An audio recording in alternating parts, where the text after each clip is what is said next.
সবার আগে বাংলাদেশ। বুঝলাম তো সবার আগে বাংলাদেশ, কিন্তু আমার পরিকল্পনাগুলো ভালো লোক না খারাপ লোক কিছু কয়ও না, বুঝিও না। ঠিক আছে পরিকল্পনাগুলা, তো এগুলা কাম করা যায়।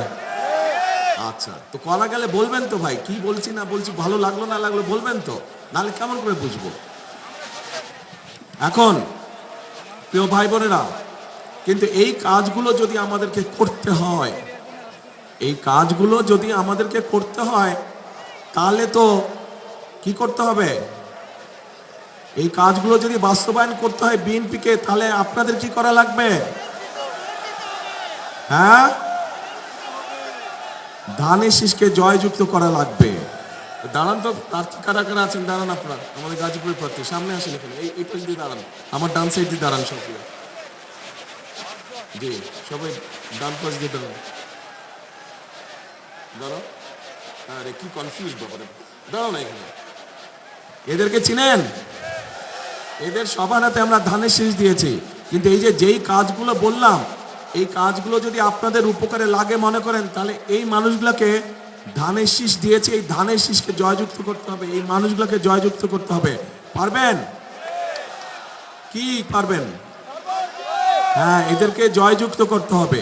এদেরকে যদি জয়যুক্ত করা হয়, তাহলে এই যে খাল খননের কথা বললাম, এদেরকে যদি জয়যুক্ত করা হয়, তাহলে যে ফ্লাইওভারের কথা বললাম, এদেরকে যদি জয়যুক্ত করা হয়, তাহলে শ্রমিকদের আবাসনের কথা বললাম, এই সবগুলো কাজ, এই যে নারীদের জন্য ফ্যামিলি কার্ডের ব্যবস্থা, কৃষক কার্ড, এই সবগুলো কাজ করা যাবে এই ধানের শীষ যাদের হাতে তুলে দিয়েছে এদেরকে জয়যুক্ত করলে পরে।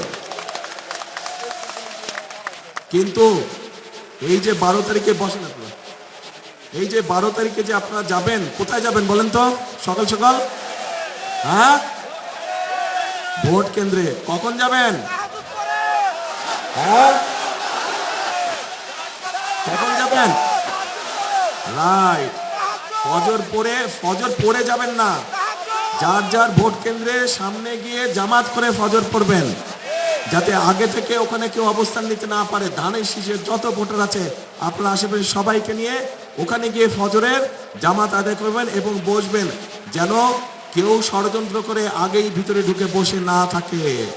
এই সতর্ক দৃষ্টি রাখতে হবে।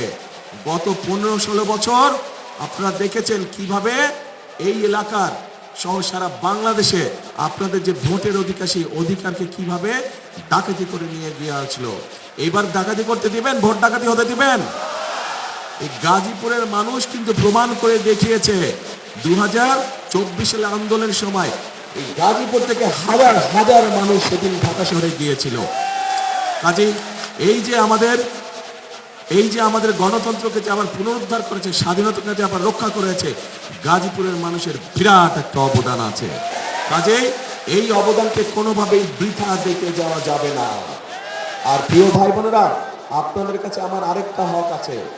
এই সেই গাজীপুর, এই সেই ঢাল মাঠ, যেখানে স্বাধীনতা যুদ্ধের আগে ছোটবেলা আমি এই মাঠে অনেক দৌড়াদৌড়ি করেছি, এই মাঠে অনেক খেলেছি আমি। এই মাঠে ওইখানে এইদিকে তো রাজবাড়ির দিকে, এইদিকে না আমার হাতে, ঠিক রাজবাড়ির উল্টা দিয়ে ওখানে ছোট ছোট দুটা লাল রঙের বাংলো ছিল আগে। প্রথম যেই বাংলোটা ছিল, এখানে মুরব্বি যারা আছে তাদের খেয়াল আছে, প্রথম যে বাংলোটা ছিল ওইটাতে আমরা থাকতাম, আব্বা আম্মা আমি আর আমার ছোট ভাই, আমরা 4 জন ওইটাতে থাকতাম। কাজেই ছোটবেলাটা আমার এই গাজীপুরে বহুদিন, এই ছোটবেলাটা আমার এই জায়গায় কেটেছে। আমার এই মাঠে আমি অনেক দৌড়াদৌড়ি করেছি, অনেক খেলেছি আমি। কাজেই গাজীপুরের মানুষ কাছে আমারও একটি হক আছে, আমার শিশুকাল আপনাদের সাথে কেটেছে। কাজেই ওই হিসাবে আপনাদের কাছে আমারও দাবি থাকলো ধানের শীষকে জয়যুক্ত করার জন্য। কে দাবি করতে পারে? ধন্যবাদ। এখন প্রিয় ভাই বোনেরা, আন্দোলন হয়েছে, সংগ্রাম হয়েছে, স্বৈরাচার বিদায় হয়েছে দেশ থেকে। এখন হচ্ছে দেশ গড়ার পালা, এখন হচ্ছে মানুষের ভাগ্য পরিবর্তন করার সময়। কাজেই আমাদেরকে পরিশ্রম করতে হবে, আমাদেরকে কাজ করতে হবে, আমাদেরকে ঐক্যবদ্ধ থাকতে হবে। আমরা যদি ঐক্যবদ্ধ থাকি, আমরা যদি কাজ করি, আমরা যদি পরিশ্রম করি, ইনশাল্লাহ ধীরে ধীরে আমরা আমাদের সেই প্রত্যাশিত বাংলাদেশকে গড়ে তুলতে সক্ষম হব। কে একসাথে আমরা কাজ করব? ইনশাল্লাহ। সেজন্যই আমি বলি, সেজন্যই আমি একটি কথা বলি, করব কাজ, কে করব কাজ, গড়ব দেশ।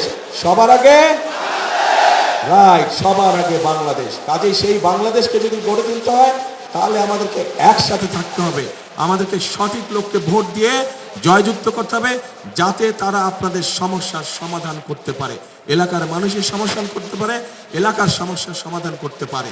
এবং আমাদেরকে সতর্ক থাকতে হবে, যেই অধিকার আদায় করার জন্য হাজার হাজার মানুষ জীবন দিয়েছে, সেই অধিকার যাতে ষড়যন্ত্র করে আর কেউ ছিনিয়ে নিতে পারে না। এই ব্যাপারে আমাদেরকে সতর্ক থাকতে হবে, সজাগ দৃষ্টি রাখতে হবে।